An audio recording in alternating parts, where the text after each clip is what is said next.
PM and the President. Johnson meets Biden on the eve of G7. The two leaders bumped elbows and posed with their wives in a show of friendship and unity. But questions over Northern Ireland and Brexit may yet spoil the party.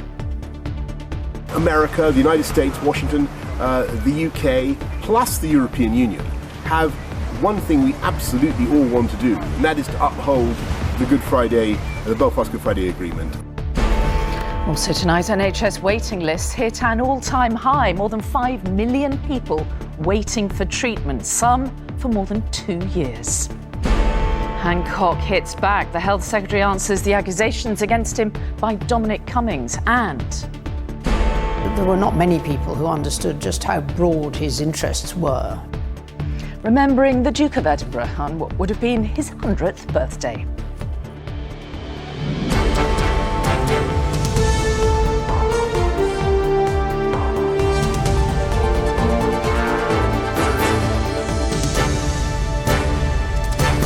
This is the ITV Evening News with Mary Nightingale.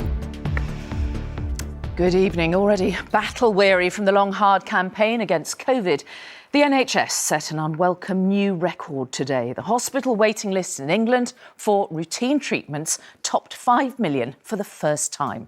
Among those, nearly 3,000 patients who've been waiting more than 2 years. Here's more from our health editor, Emily Morgan. Now, girls. You don't need to hear how uncomfortable Winston is. You can see it. His triple hernia is shockingly large. It causes him pain, gives him sleepless nights, and leaves him unable to eat. I can't do things. I can't work. I can't write. I'm not interested in very much at all. To think his operation to remove his hernia has been delayed for 2 years is also shocking. I got a friend who's known me since I was 12, and he's seen me recently, and he says, "I've never seen you angry before." And I am angry. I'm very angry at what they've done at me. I've been ignored and belittled, and I don't like it. It's insulting. He's one of 2,500 people waiting for 2 years now, and millions are in a similar position. The number of people waiting to start hospital treatment in England is 5.1 million. Of those, almost 400,000 have been waiting more than a year. Urgent cancer referrals, though, are up to more than 200,000. That's more than double the number last year. £1 billion from the government to solve this, some say, isn't enough. We may be looking at 10 years or more to try and address this problem. But if we're going to try and address this in a reasonable time frame, let's say over the next 3, 4, 5 years, then we need that sort of level of investment to continue. More money could provide more specialist hubs like this one in southwest London. It's been constructed in less than 4 months, offering day surgery and nothing else. What impact will it have on your list? Is it going to speed up you getting through them? Yes, so we think about, we're looking to do about 120 patients here a week, which will be about a third increase in what the work we're already doing on our other sites. I mean, that's incredible. Yes, I mean, significant impact we're expecting this to have, yes. At 72, Winston just wants things to get back to normal. He has a farm to run and a life to enjoy. Emily Morgan, ITV News. Now, this afternoon was meant to mark a really big moment for Boris Johnson, the new president of the United States, Joe Biden, arriving in the picturesque setting of Cornwall ahead of tomorrow's G7 summit. And then an historic meeting hammering out the next phase in the special relationship with a new version of the post-war Atlantic Charter. But it has been somewhat overshadowed by concerns about Northern Ireland's Brexit arrangements, with the Prime Minister saying tonight that protecting the Good Friday Agreement is absolutely common ground between the UK, the US and the EU. Our political correspondent Libby Vina reports from Cornwall. An old alliance, but new faces. This was the first time Boris Johnson had met Joe Biden and his wife Jill. Also the first time he could present his new wife, Carrie, to the President and First Lady. Her jacket bore the message "Love," a signal that America is keen to look outward again after the Trump years.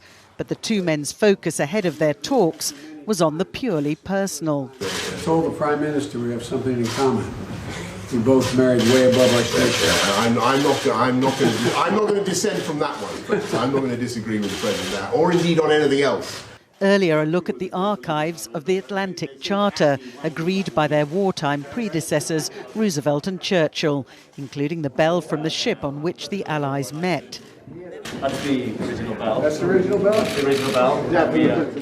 The symbolism underlined by the presence of the ship's namesake, the aircraft carrier HMS Prince of Wales, off the coast nearby. President Biden wants this summit to be about more than just sampling the Cornish sea air. It's clear he hopes to reset relations within the Western alliance. The question is whether fault lines over Brexit will allow that to happen. Before arriving in Cornwall, the President signalled his concern that rows over the Northern Ireland Protocol are jeopardising peace. The Prime Minister says he hopes a solution can be found. The United States, Washington, the UK, plus the European Union have one thing we absolutely all want to do, and that is to uphold the Good Friday, the Belfast Good Friday Agreement, and make sure we keep the balance of the peace process going. And that's absolutely common ground, and you know I'm optimistic that we can do that. As soon as the President comes, you break all the rules. It was social distancing he was talking about, but for the US, this summit is not just about getting close to the UK, but EU leaders too, who are due to arrive here tomorrow. Libby Vina, ITV News, St Ives.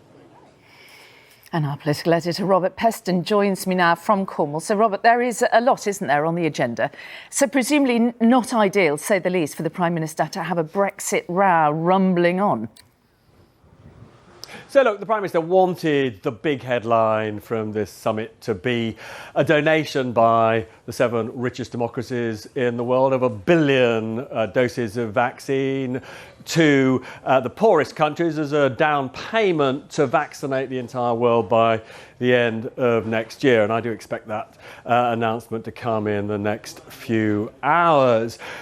So it is a bit annoying for the Prime Minister that this row over trade between Great Britain and Northern Ireland and chilled sausages, which is threatening the stability of the Northern Ireland Protocol and is seen by the American president of potentially undermining peace in Northern Ireland. The Good Friday Agreement has become a big issue. So it's a relief for Boris Johnson that their bilateral today was conducted in a friendly spirit. They've agreed words on the importance of maintaining the Good Friday Agreement, so they'll press on with the normal grand statements. For example, big one coming out on how these rich countries have to come together as a counterweight to the growing power of China. But on Sunday, the European Commission President will give a press conference, and I'm sure she'll have a go at Boris Johnson over that said protocol. So I'm afraid the issue hasn't gone away. All right, Robert Peston in St Ives, thank you. Now, the Health Secretary, Matt Hancock, defended himself today over his handling of the COVID crisis. Questioned by a committee of MPs about allegations made by Dominic Cummings last month, Mr Hancock denied that he had lied to the Prime Minister. Our political correspondent, Romilly Weeks, watched the session. For a man fighting allegations of incompetence and dishonesty, Matt Hancock was doing his best to look cheerful. Today it was the Health Secretary's version of events. Did you ever say anything to the Prime Minister that you knew not to be true? No. After what we'd heard from him. The Secretary of State for Health should have been fired for at least 15, 20 things, including lying to everybody in multiple occasions. Dominic Cummings had promised evidence to back all that up. But right at the start of today's hearing, the committee made this clear. We have not received that evidence, nor any explanation as to why that has not been available. Today's first round to the Health Secretary, perhaps, but on testing, on PPE, and crucially the release of people into care homes from hospital without testing. Mr Hancock was still under pressure. You said, Secretary of State, right from the start, we've tried to throw a protective ring around our care homes. What was that protective ring? Well, I think the most important words in that sentence are that we tried to. Mm-hmm. It was very hard. And all of these deaths in care homes, each and every death in a care home weighs heavily on me. And always will.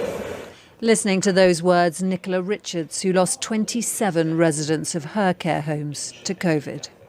I think he's failed us. He's failed residents, he's failed families, he's failed staff.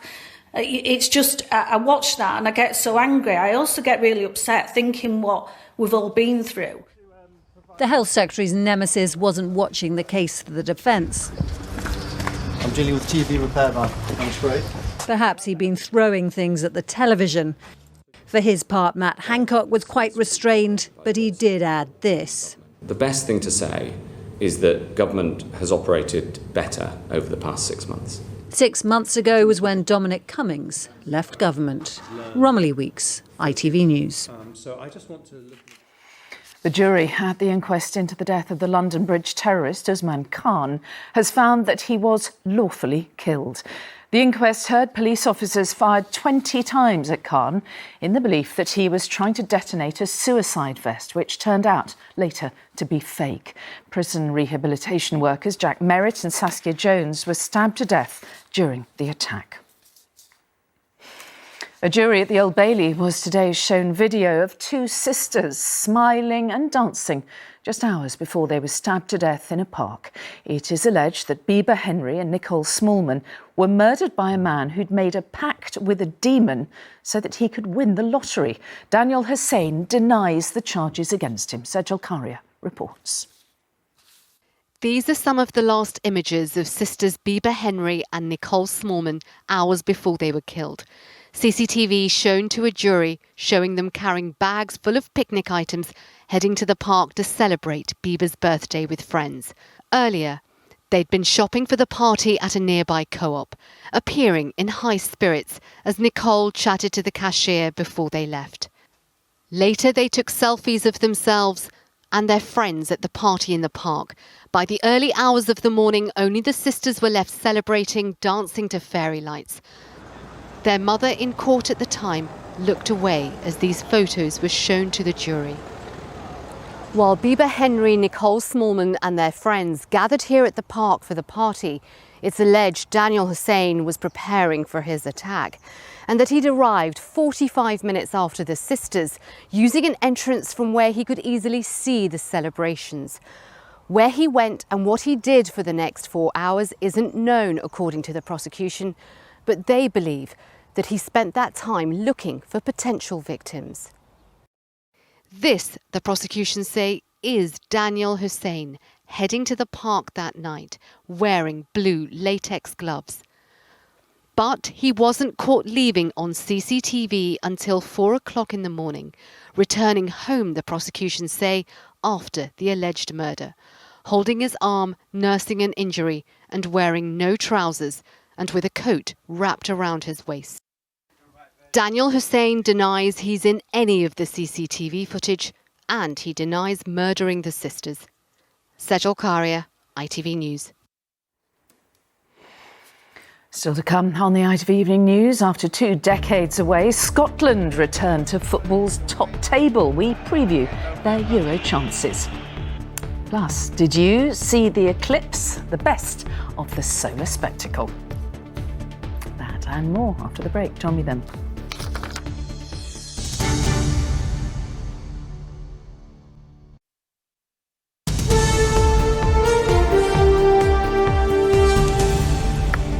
And welcome back. A report was published today with truly shocking findings about sexual harassment among school children. The Ofsted review paints an horrific picture of abuse between pupils, even in primary schools. Of the 900 children spoken to, 90% of girls and half of boys say they have been sent explicit pictures or videos. More than 90% of girls and nearly 3/4 of boys say sexist name-calling is commonplace. More than half the girls over 16 complained of frequent unwanted touching. Rachel Younger reports. Got to explore some different behaviours. At a school in North London, a group of teenagers are learning what healthy relationships look like. Until they said yes, it's not consent. Until they're happy to go, willingly to go, then it's not consent. In a world where 9 out of 10 girls and half of all boys are sent unwanted explicit images, this kind of lesson is crucial. Are we doing enough? But with no budget for it, the school is having to rely on help from the specialist relationship charity Tender to staff's frustration. This isn't just happening in education. You know, this isn't a school-only, education-only problem, which I think sometimes the focus is on. None of us are experts, and we're having to learn and make sure we are the prepared we best can be for the young people. The Ofsted review itself points out that sexual violence between children often happens far beyond school premises, in parks and at parties, and often online. But it found some schools lacked a grip on the scale of the problem in their own classrooms and corridors, with damaging results. The single most shocking thing is the normalisation, the fact that so many young people, especially girls, are just accepting this as something that's part of normal life that they have to put up with, that's not worth complaining about. That truly shocked me. 18-year-old Lily wasn't shocked. Her account of sexual abuse at school, one of the thousands that prompted Ofsted's emergency review. She wanted more on earlier intervention. So a catcalling year 7 who just hollers at you like down the hallway in 5 or 6 years then could be like spiking a girl's drink and then raping her. And I feel like the line needs to be drawn a lot quicker. Ofsted has called for every school to develop a culture where all kinds of sexual harassment are sanctioned. But if teachers are left to cope alone, too many children will keep the everyday reality of sexual harassment firmly locked away. Rachel Younger, ITV News. To mark the day Prince Philip would have turned 100, the Queen was presented with a newly created rose in honour of her late husband. It's been planted at Windsor Castle. For the first time since his death, Princess Anne has been speaking publicly about her father, and she spoke to our royal editor, Chris Shipp. For 30 years, the Prince Philip Medal has been awarded to an engineer, but never to a female engineer until now. It's my privilege now to be able to hand it over. We were invited to Princess Anne's Gloucestershire estate, where she presented the medal which carries her father's name. She handed it to Dr. Gladys West, whose mathematical modelling of the Earth in the 70s and 80s enabled engineers to invent GPS positioning. My father, of course, he was a naval officer, but he was also a navigator. So for him, your work has been particularly relevant. This is just too much for me. I am really joyful about this. I'm so pleased that I am being recognized. It's me who's being recognized. Ever intrigued by how things work, Prince Philip founded the Royal Academy of Engineering in 1976. We all have to move on, but I think it's worth remembering just those sort of the importance of those sort of events. In all the coverage there's been since the death of your father, a lot of people have said they just learned things about him they simply didn't know before. Yes, I think you're right. I think there were not many people who understood just how broad his interests were and how supportive he was of an astonishingly wide range of organisations. You told a reporter at around the time of your 70th birthday that actually if you weren't a princess of the United Kingdom, that actually you might well have been an engineer. Do you think you've got that from your father? I think that's probably true, because I think if anything broke, there was always a manner, have a look at this, see if you could mend it. I mean, you didn't throw things away. I mean, I'm that old. That often comes from your own family background. Anybody who goes through Royal Naval training and spends time on a ship, and you have to mend and make do. You have to make things work and be practical and adjust. And a practicality which Princess Anne said shaped her childhood, like her father's famous barbecue trailer on the back of his Land Rover. The trailer was designed specifically for that role, and everything had a place. And you needed to know where that was. And then it worked really well. Princess Anne, they're talking to Chris Shipp. Now, the Tartan Army was once perhaps the most famous group of football fans in the world, but when Scotland play their opening game at the Euros on Monday, it'll mark their first major tournament in 23 years. It'll be a big day, as Neil Connery reports from Glasgow. They say the best things in life come to those who wait. At Hampden Park, after 23 years absent from major football tournaments, Scotland's hopes at the Euros are high. Training today at their camp in Darlington, they know the challenge in the days to come. That was 2013. We got beat 3-2. It was so close. Among their legion of fans, Tartan Army stalwart Andy Redmond. His living room wall a shrine to the team he's followed through thick and thin. He can't wait for their first match. Well, there's going to be, is it 12,000?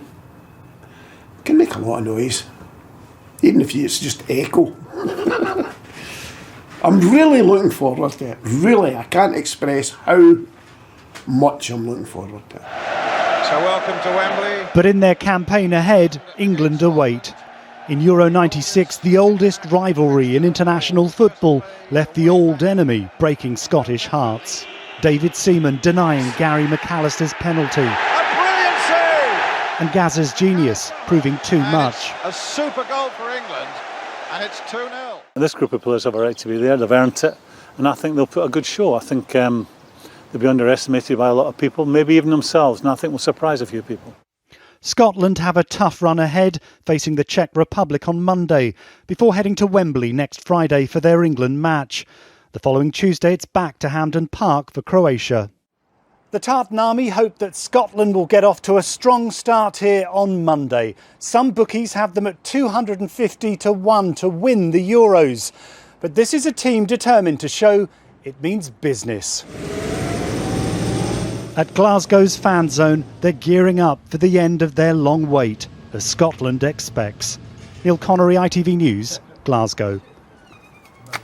And finally tonight, that rare celestial event, a solar eclipse, when the moon passes between the Earth and the sun, took place today. Canada saw the best of it with only a sliver of sunlight visible around the moon's edge, creating a partial ring of fire. Sky gazers in the UK didn't quite get the same. This is the best view from Scotland, a little bit obscured by cloud. That's it for now. I'm back tomorrow live from the G7 in Summit, but for now, from all the team, I'm Nick. Bye-bye.